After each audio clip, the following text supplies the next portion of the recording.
Just a sidestep here.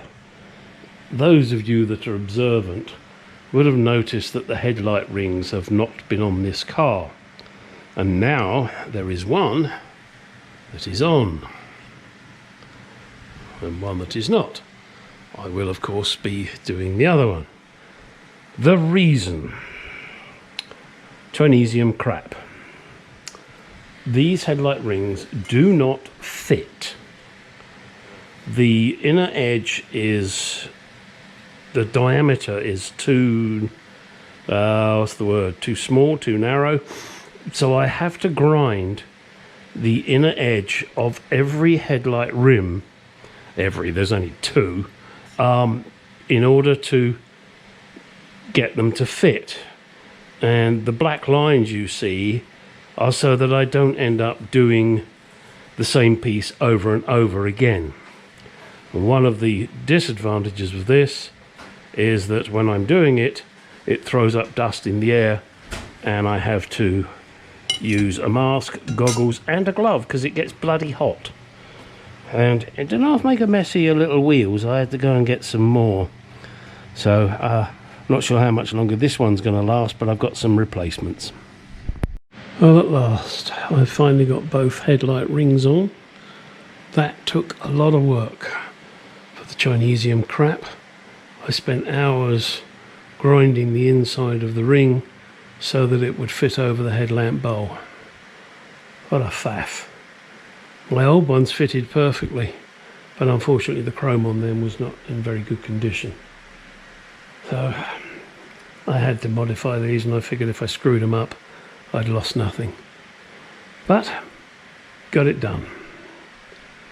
Now it's back to the bracket. Next little problem. This is where the alternator has to go. I also have to get a compressor in on this side. The compressor mounting I was going to use is here, but that's obviously not going to work. The alternator will eventually be into there. That gives me the room between the top of the alternator here and up here for the compressor to go in, obviously avoiding the exhaust manifold. It will be close to it, there's no two ways about that. So I will probably have to make up some kind of heat shield. The only way I can see of doing this is getting something like quarter plate, maybe slightly thicker, using these three holes down here and have a sheet up here and then the bracket mounting here. That's my thought. So I'm going to have to get creative. It may not be the prettiest of things, but I'll get there.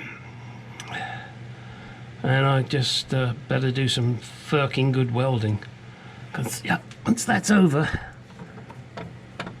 and oh, hang on a second, that will be held with this little beastie. So it'll be held kind of like that. I can go out a bit to give me some room, but I don't want to get too near the firewall. Not the firewall, the inner wing. So I'll bring it out to about there somewhere. And this was a second-hand alternator, and you can see that back hole has been fucked with. So I'm going to have to get that back to a decent 3/8 size. The joys of the fair. So my next project is to get that back to about a 3/8. Then I'm going to have to get a bolt with a, I was going to say a spacer. I'll have to see about that, because I've got to make sure that the, oops, hang on a second, that the alternator pulley lines up here so that they line up together. I think it's probably pretty darn close, but it still may need to be spaced forward just a little bit. In fact, let me get my ruler on there, or my straight edge. Actually, it's not going to be the straight edge because that's too cumbersome. I am just going to use a steel rule and see how far out I am.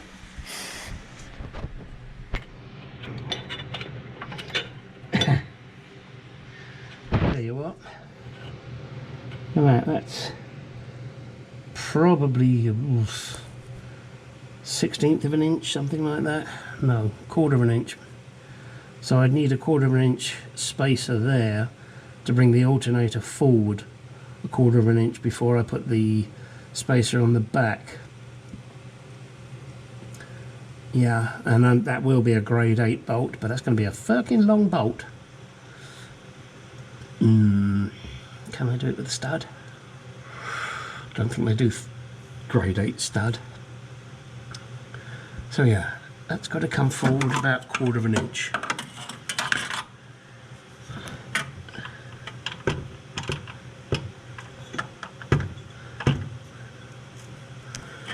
Something like that. Oops. And then he came too far. A bridge too far. Oops.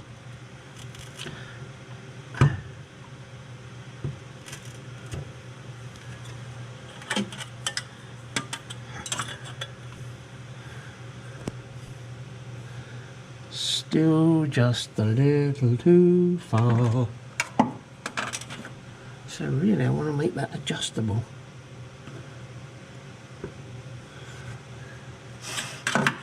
Maybe I can weld a spacer on that bracket, I don't know.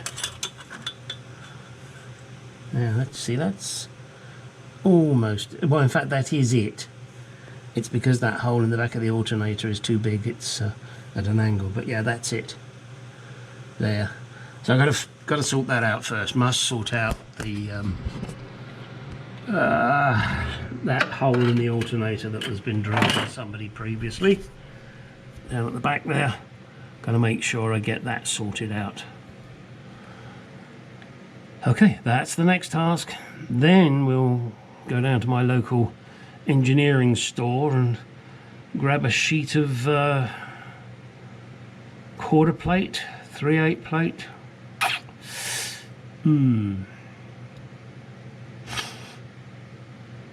See, if I did it in aluminium, it's easier to drill and tap, but is it strong enough?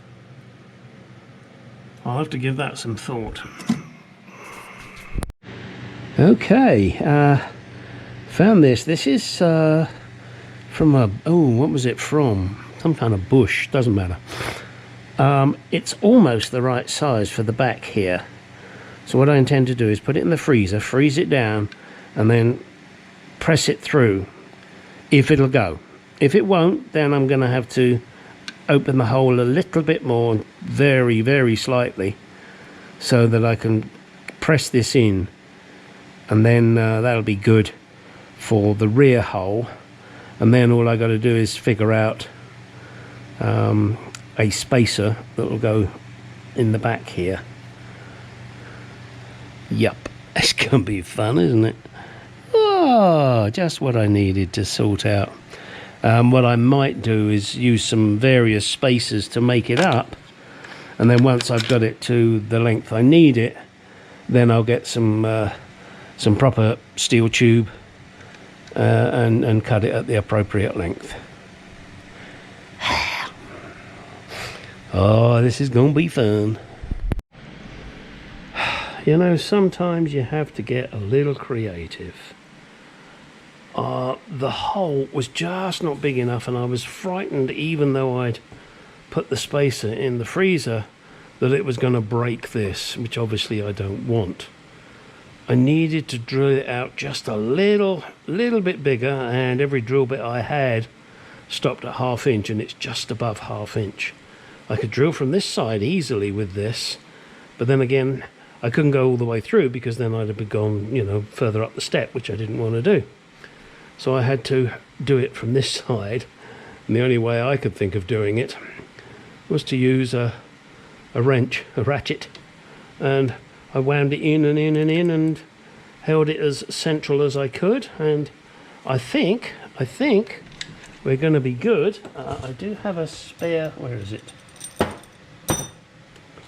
Now you see that fits there.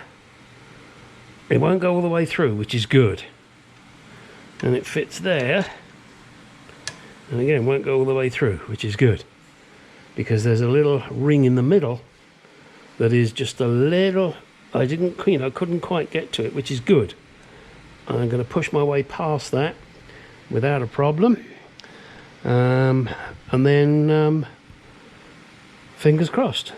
I may try and add a little something to hold it in place. I don't know yet. I don't even know what I could do. I guess I could put super glue on it. I don't know if that would be good enough. But of course, you know, once it's on the car, it ain't going anywhere, is it?